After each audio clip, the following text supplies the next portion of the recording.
Well, here in Spain, it's Chris McCann's turn in the studio this week, and we're going to take a closer look at the UK budget. How are you doing, Chris? I'm very well, thanks, Howard. And yourself? I'm very well, thank you very much. Excellent. Catherine Watchford kindly gave us a summary of the budget's tax measures a couple of weeks ago, but it's worth returning to the subject now, as you had more time to digest it. So, what are your thoughts on this year's budget, Chris? It seemed to have been much tamer than last year. Was that really the case? Should people be paying more attention to the UK announcements? Well, I think the word I would use is insipid. But I think, look, in the build-up to the budget, the Chancellor had been at pains to prepare the nation that some hard choices lay ahead. The government's failure to deliver meaningful growth, a spiralling welfare budget, and an unshakable belief in delivering net zero at any cost had left Rachel Reeves staring into the proverbial abyss with the inevitable conclusion that taxes would need to be raised. The challenge, though, remained how she was going to do it. I think before she even stood up, we were treated to an early peek at the possible delights on offer. And whilst what she delivered seemed mild compared to last year's sweeping tax changes, don't be fooled. Both the 2024 tax reforms and the latest round will prove painful over time, I think. The freeze on income tax allowances acts as a stealth tax, quietly increasing your liability over time. Other hikes are backloaded, set to bite later in this parliamentary term, and in the future, your beneficiaries will probably pay much more inheritance tax than you ever imagined and could face double taxation on your pension funds. So rather than focus too much on the detail, in simple terms, all I would say is the UK's tax burden is now projected to hit a record 38.3% of GDP by 2030/31. Can you explain the impact of the frozen tax allowances and thresholds? Yeah, put simply, if wages and asset values rise at least in line with the rate of inflation, but allowances stay static, more of your income becomes taxable. It's as simple as that. This is something known as fiscal drag and results in less of your income being available to spend or save. This measure was initiated by the Conservative government in April 2021 and embraced by the current Labour government. The freeze was scheduled to end in 2028, but the Chancellor pushed it to April 2031. As regards how much it will raise, the Office for Budget Responsibility estimates 56 billion, with 12 billion coming from the recent extension. Since 2021, 8.3 million more people pay a higher rate, which is a 45% increase. By 2031, another 5.2 million will pay income tax, 4.8 million will hit the 40% band, and 600,000 will pay the 45% additional rate.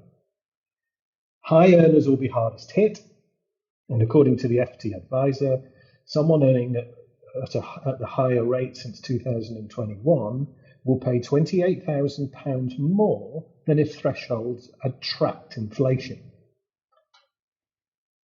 What about savings and investments? Have there been tax reforms here?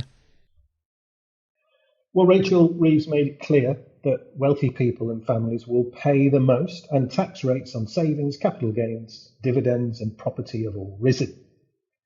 It's worth pointing out that neither the savings allowance nor the nil rate savings band have increased since they were introduced in 2016 and 2015, respectively. It's worse for dividends and capital gains. The dividend allowance was introduced in 2016 at £5,000, but is now only £500. The capital gains tax annual exempt amount was slashed from £12,300 in April 2023 to £3,000 from April 2024.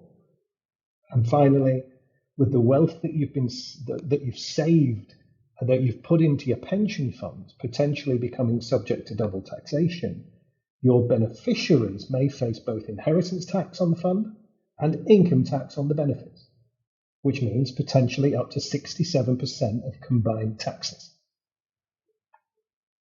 What do British expatriates in Spain need to be aware of with regards to inheritance tax? Well, I think it's fair to say that inheritance tax receipts have been on an upward path for 20 years, a trend which will likely accelerate in the coming years.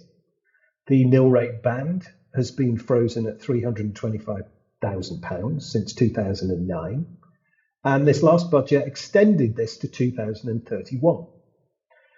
If it had been increased in line with inflation, it would today be around £538,000. To make matters worse, further to the 2024 budget, your pension funds start to form part of your estate for inheritance tax from April 2027. However, amongst all the misery, please be aware that recent changes have not been all bad. From April this year, if you have lived outside the UK for 10 years, only your UK-based assets will remain liable to UK inheritance tax.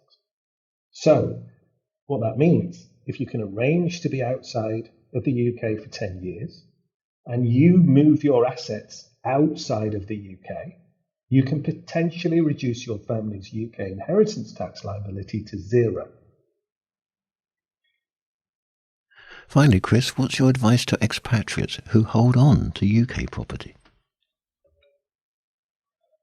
Look, I think it may be time to reconsider. Simple as that. The UK has introduced a series of tax and regulatory changes over the past decade that makes owning and letting residential property significantly less attractive. This is especially the case for those living overseas. In other words, the risk-reward balance of property investment has shifted unfavourably. Starting in April 2028, properties in England valued at over £2 million will also be hit by the new mansion tax.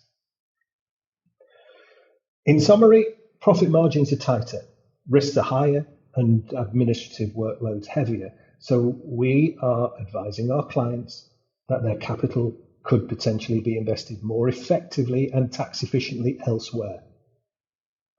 And how can our listeners get in touch with Blevins Franks?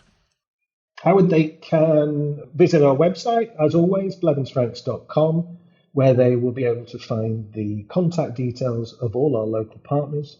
They could also complete a contact form, and somebody from Blevins Franks will be in touch with the most appropriate next steps. Many thanks. We'll have another conversation next week. Thanks, Howard. Look forward to it. Bye for now.